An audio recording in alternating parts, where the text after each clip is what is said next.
Hello mga mare, good morning sa lahat. Naalala nyo mga mare yung pinost ko dati na palay na green pa lang siya na paano pa lang.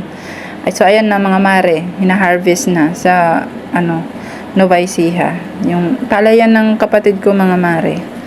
So ayan, napakabilis na ng pag-harvest ngayon mga mare kasi may harvester na. Hindi tulad dati na sa amin nun sa Mindanao pa kami. Diyos ko, maghapon yan, mare, naggagapas yung mga tao. Marami kang babayaran mga tao para maggapas lang ng palay. Maraming proseso. After ng paggapas, bali, sa tracer. Yung ganon mga mare. Tapos ilang araw pa yan, mare. Yung paggagapas ngayong araw, tas bukas naman, pag iipon ng mga palay, tas mga ganon, tas pangalawang araw, yun na yung pagtitracer, yung parang na yung mga palay, i-tracer na siya. Kaya napakaganda na ngayon mga mare, may harvester na. Bali half day lang yan, tapos na agad. Wala pa nga kalating araw, tapos na agad yan. Hindi ka na mag-uupa ng mga taong maggagapas ng palay mo.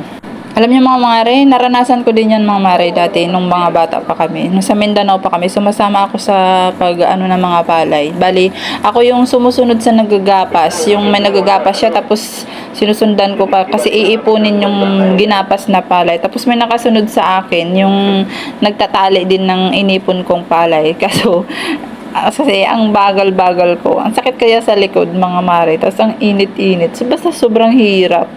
Pag oras na ng harvest mga mare, napakasaya ng magulang ko kasi magbubunga na yung paghihirap mga bata nila. Kami mga mare, ganyan yung trabaho ng magulang ko sa palayan.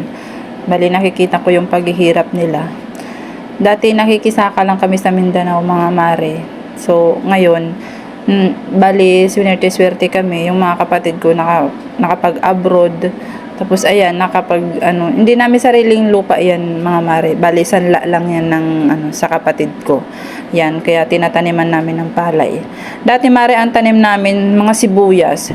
Grabe ang ganda dati ng harvest namin sa sibuyas mare. Kaso yun yung panahon na napakamura ng sibuyas. Bali na lugi lang yung papa ko nun sa sibuyas na tanim. Kaya bumalik sila sa pagtatanim ng palay kasi mas okay yung palay. Hindi katulad sa sibuyas na panahon lang. May panahon na sobrang mahal, may panahon din na mura. Yung sa amin dati, napakamura ng sibuyas. So, parang sobrang lugi. Hindi na palabas ng papa ko yung puhunan. Lugi pa siya sa mga abono. So, ayan mga mare, saglit na lang ngayon ang pag-harvest palay. Ganyan, harvester. Tapos, diretso na yung sako. Tapos, nilalaglag lang yung mga sako. Tapos, kinukuha yung mga nakasako-sako na. Hindi katulad dati talaga, ang hirap. Parang napakagasto pa na mag-upa ka ng mga tao na maggapas. Mula paggapas, tapos yung pag-tracer, tapos paghakot na mga palay, yung may mga kalabaw, yung mga ganun, may mga kariton. Yan, saglit na lang ngayon, wala pang half day, matatapos na yung pag-harvest ng palay mo. So, ayan lang mga mare, nakapag-share ako ng konti sa buhay namin. Thank you!